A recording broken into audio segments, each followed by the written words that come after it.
Mesyuarat ketiga penggal ketiga Parlimen ke-14 meneruskan sesinya hari ini. Pelbagai isu dibangkitkan dalam sesi pertanyaan jawab lisan untuk laporan sidang Dewan Rakyat bersama rakan setugas Hasimi Mohamad di Parlimen. Hasimi, apa agaknya isu yang menarik pada hari ini, Hasimi?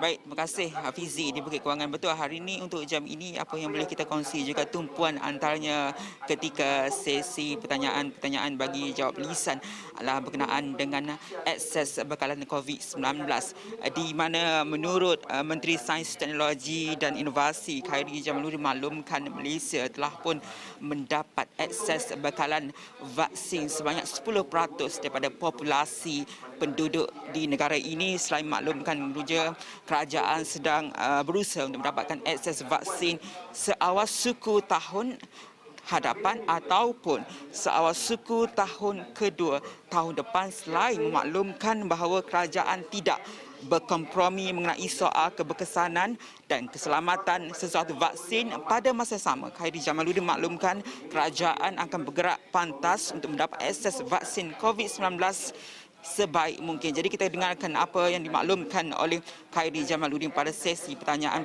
bagi jawab lisan berhubung dengan akses bekalan COVID-19. Menurut WHO, sehingga 13 November yang lalu, terdapat 11 calon vaksin yang berada di ujian klinikal fasa 3. Sehingga kini kerajaan telah berkomunikasi dengan 10 pengeluar vaksin tersebut.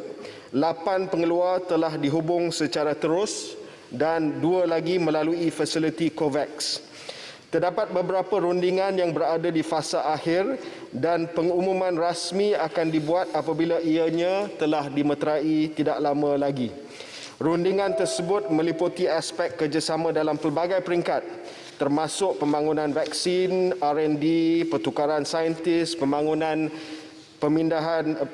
fill and finish, pemindahan teknologi logistik cold chain, termasuk pembelian vaksin finished product sebagai jaminan akses bekalan vaksin untuk negara.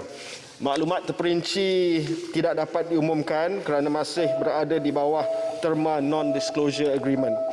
Menerusi penyertaan di dalam fasiliti COVAX, Malaysia mendapat akses bekalan vaksin COVID-19 sebanyak 10% daripada populasi negara dan kerajaan sedang berusaha untuk mendapatkan 60% untuk mencukupkan sasaran imunisasi kebangsaan bagi tujuan immunity kelompok ataupun herd immunity sehingga 70% jumlah populasi negara.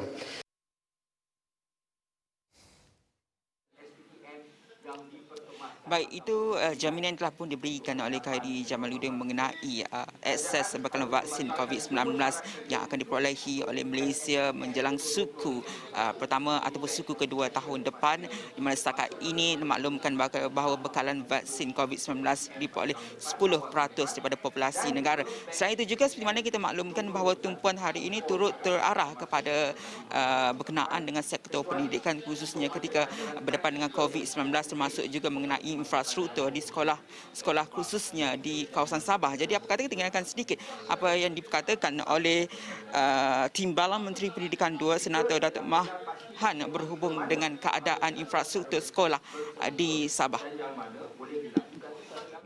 Berhormat Buford, setakat ini terdapat 466 buah sekolah yang mempunyai bangunan yang taif di Sabah, dan untuk Buford kita telah sebanyak 15 projek untuk sekolah dengan bangunan yang daif telah dikenal pasti dan akan dinaik taraf dan kalau perlu dibina semula dengan kos berjumlah 61 juta ringgit.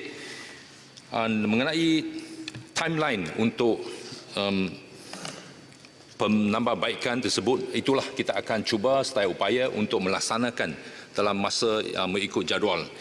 Dan mengenai talian internet, kerajaan buat masa ini tengah berusaha untuk mempekalkan melalui jendela untuk bukan sahaja kepada sekolah, bahkan untuk semua rakyat. Baik Hafizi, untuk jam ini saya kira setakat ini dulu perkongsian dapat dikongsikan untuk sesi Dewan Rakyat untuk hari ini. Kita akan bawakan terus perkembangan dari masa ke masa di Astro Awani dan astroawan.com. Kembali kepada Hafizi. Baik, terima kasih Hasimi Muhammad atas perkembangan itu.